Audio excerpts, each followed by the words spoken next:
हाँ ए हमार लहू पियनु हो एक हमार मूड गड़बड़ गड़बड़ अंडे बंद हो गल। ए सुना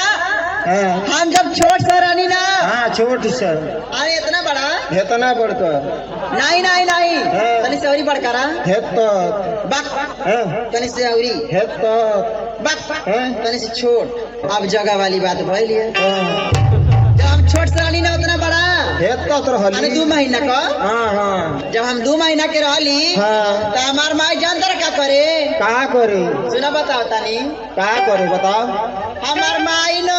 हाँ। 1 कटोरी सरसों मंगा के एक कटोरी सरसों मंगाए के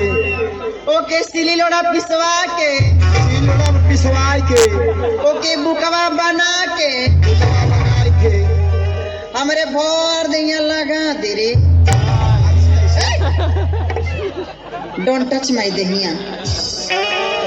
माई तो अंग्रेजियो बोलत है। ए सुना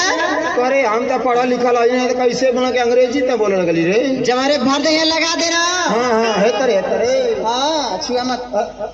छुआ तो गुदगुदी बरत है गुदगुदी बरत ए सुना मोरी ना।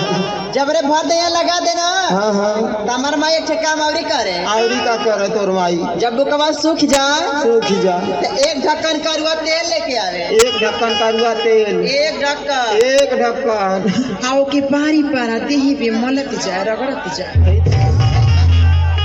का छुएले रे मुझा उसा अरे तो कहिया पे ऐसा ही लगा करे हरमिया करे बैमाना करे शैताना सरल होई तेलवाई है तो पूछा थई। खूब जब बुकवा रगड़ जाए ना हाँ तो धीरे धीरे कुल मैल साफ हो जाए हाँ तब नाई गाड़ी बनल बा आई भैया देखा ई बाटी बनल है करमाई एक ढक्कन तेल आ 1 कटोरी सरसों। हाँ तोरे माई के बात छोड़ अरे मोरे माई के बात सुन। तोरे माई को हाँ। कर तोरे माई कर सेवा कइले का तब बना आई देखा थी दारा सिंह भयल है समय दारा से कमाना बेलवा मोर माई एक दौरी सरसों लिया आई के अब ओके भरसाई भुजवाई के अब मोरे चाची का वो खरी मंगाई के अब मोरे दादा का मुँह सर ऐसे साड़ी पहरे। अरे कैसे पहरे हो पहले के मैं आरू साड़ी ऐसे पहरा कैसे पहरे आका छाड़ मार के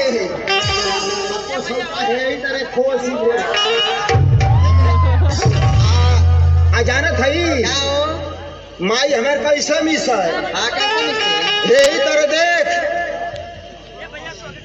यही तरह गोड़ पसार ले आ गोड़वा पसार ले आ यही तरह लड़का है पर सुताए ले लड़का हमके सुता ले एकरे बाद खूब हुमच हुमच के मिसा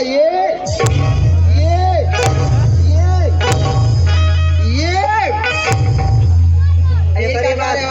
आ जाना थई हाँ तोर माई तो 1 ढक्कन तेल मंगावे ना हाँ हमार माई 1 ढक्कन तेल मंगावे आ मोर माई 1 टीना उधार तेल मंगाए के 1 टीना उधार तेल हाँ तोर अरे बाप रे बाप हाँ अरे तोर माई 1 टीना तेल से क्या करे रे पूरा घर भर का मालिश करे का रे सुन बतावत हई का हो आ जाना थई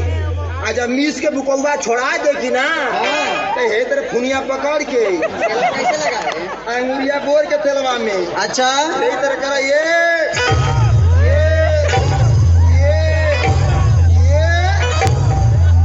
करे बाद जो है कि खूब कड़ेर से फूका